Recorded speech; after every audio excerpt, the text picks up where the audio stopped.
favorite devices. WLBT First Alert Weather Plus.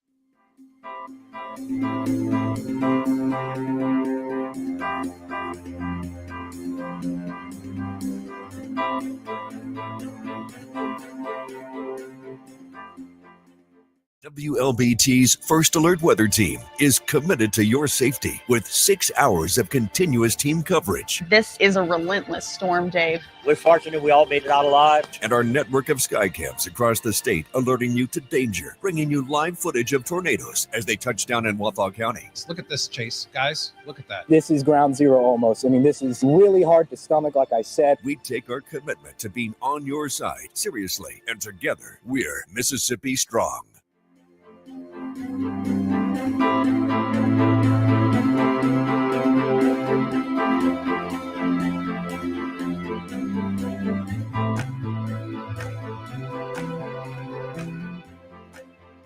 Weekdays, stream First Alert Weather Plus. Good morning, everyone. Thank you so much for joining us. WLBT's First Alert Weather Team is keeping you up to date with the latest information. From your morning commute to your afternoon drive, we're on your side, streaming on your favorite devices. WLBT First Alert Weather Plus.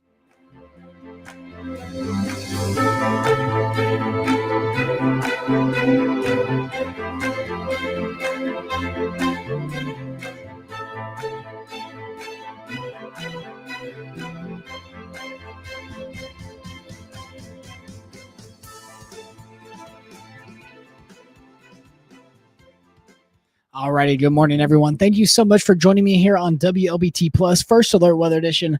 I'm meteorologist Chase Franks, and I'll be talking about the details of our First Alert Weather Day for Saturday and into Sunday. So storms are going to be likely.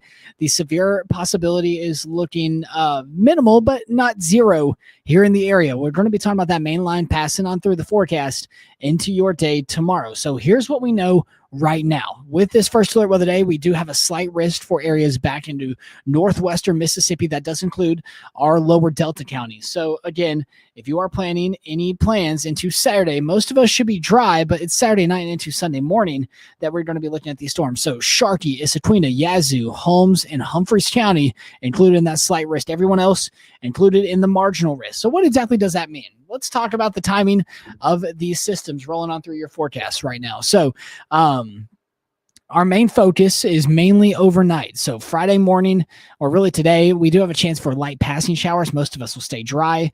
Saturday, we're actually going to be talking about very quiet weather for the start of our day. Warming up, highs into the upper 80s and low 90s. I'm actually going to slow this down quite a bit.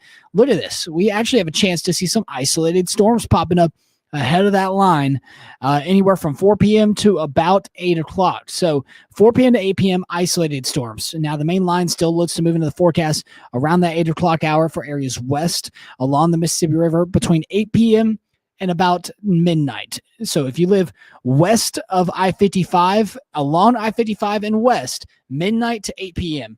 Anywhere along I-55 to the east, you're going to be talking about it after 10 p.m. So that's really been our main focus. Good morning, Jerry. Good morning, Lucille.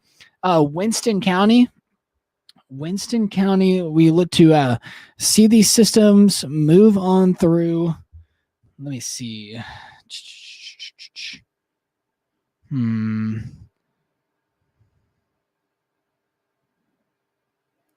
That's more so. That's for Louisville. If you're watching up in Louisville right now or into Winston County, should be into the areas east of I-55. So anywhere after 10 p.m., we'll start to see those storms move into your forecast up near the Louisville, Winston County area. That's outside of our viewing area. But I went to school in Starkville, Mississippi State, not very familiar with the Northeast Mississippi area, as well as Meridian, as that was where I worked before this. But so if you have any questions, you don't live in this area, shoot a message into this chat and I'll be happy to answer them at any time. Good morning, Johnny. Hope you're having a good start to your day as well. We will see these systems continue to ramp up into the overnight hours. Daytime heating is not going to play a massive role in this system just because we're going to be more so dropping our temperatures into the overnight hours, which is great. However, it's looking to be very hot, so that could play a role. Our temperatures will determine how much instability and energy we have into the day tomorrow. So We'll have that cap, thankfully, into the early morning. By 6 a.m., we should see relatively clear conditions in there. This is a look at our graph model, still looking at chances of rainfall developing early into your day on Saturday. So this is a look at 3 p.m., 4 p.m. Again, isolated storms possible across the area. Not looking at anything crazy until we get into the evening hours. So this is a look at 8 o'clock, pushing into the Sharkey, Humphreys, Issaquah County. So main timing is looking to line up. I wouldn't be surprised if it ran through a little bit earlier. We've seen that with a couple of our past severe storms that have actually come a little bit earlier into the day. So that is something to be mindful of. If it rolls through Arkansas a little bit quicker, we could see it a little bit earlier. So make sure you have ways to stay updated. We'll really watch this into the day tomorrow. But by 8 o'clock, still looking at it pushing into the Delta, pushes on through. And if you notice some of those notches, that's really what we look for whenever we talk about the isolated tornado risk with these systems. So embedded in these lines of storms, you have that forcing going on from the west, winds out of the south, and then you get these little teeny tiny notches of turning air, which of course relates to the isolated tornado risk embedded in those lines. We're not talking about long-lived tornadic risk here in the area, but we are going to be talking about those short, quick spin-ups that can cause a lot of damage. So that is something that we're going to be closely monitoring into your day tomorrow. Obviously, by 6 a.m., we're looking relatively dry. 3 a.m., most of us will see storms further off to the south and east of the I-59 corridor, south of I-20. So, again, let's break down the risk zones for you. The risk of what you need to know. Our main risk factor is damaging winds upwards of 60 miles an hour. Large hail could be associated with some of these storms. Tornadoes, the risk is low, not zero, though. It's just fairly low. Quick spin-ups looking to be likely with this system rather than the long-lived tornadic systems that we've seen over the past year. Flash flooding could be probable as well. Actually, that's something that we've been keeping a close eye on.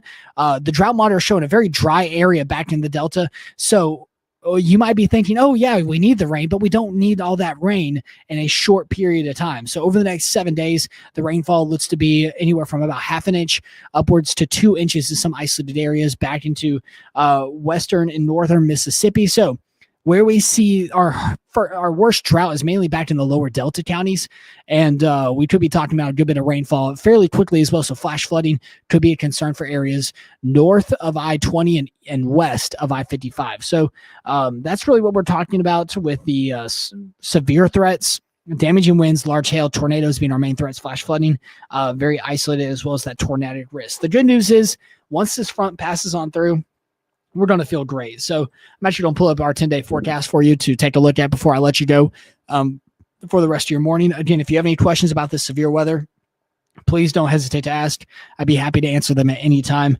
All of y'all that are going out to the T-Pain concert into the day tomorrow, make sure you're being weather aware. The concert starts apparently at 8 p.m. on Saturday. I thought it started at 7:30. No, it starts at 8. So we'll start to see those storms moving into the forecast overnight. It's not going to be raining throughout the concert unless we see some of those isolated storms move over here. But we will be talking about the chances for severe storms on your way home, depending on where you are or where you're heading on home to. So that's something that we're going to be focusing on, especially if the system does roll through fairly quickly. Tomorrow's T-Pain concert could be impacted into the evening hours, but most of us should not be concerned about it into the start of the concert. Good morning to everyone out there. The good news is look at our temperatures afterwards. We're not entirely sure if we'll actually drop down into the mid to low 70s, but the mid 70s, I think it's safe to say, into a good portion of next week, upper 70s for sure. Some models are suggesting that we are down into the 40s and 70s into Monday. So again, that's just a couple models' opinions. I'm not entirely sure of that just quite yet. We'll carefully watch the temperature variation behind this frontal boundary, and we'll be sure to let y'all know what's going on there. That could also play a big role in the severe factor, and is the exact temperature differential between behind the front and in front of the front. So we'll watch out for that. We'll watch out for all of the details, and we'll keep you updated on everything that's going on here at home. Obviously, there's a lot going on around town into the day tomorrow. We're going to be making sure that you're alert and aware. We'll have updates live and online throughout the rest of the day today and into your day on Saturday to make sure you're not caught off guard. We want you to be prepared, not scared. That's always my favorite saying, and I'm going to make sure that you are prepared for this system. It's not going to scare you. You're going to know what's going to happen as it is going on into the day tomorrow. So That's all I got for you right now. Have a great rest of your day today. We'll tune back in live and online for you throughout the rest of the day today. Have a blessed one. Stay safe, stay cool into your Friday, and we'll talk more about the severe threat as the day continues.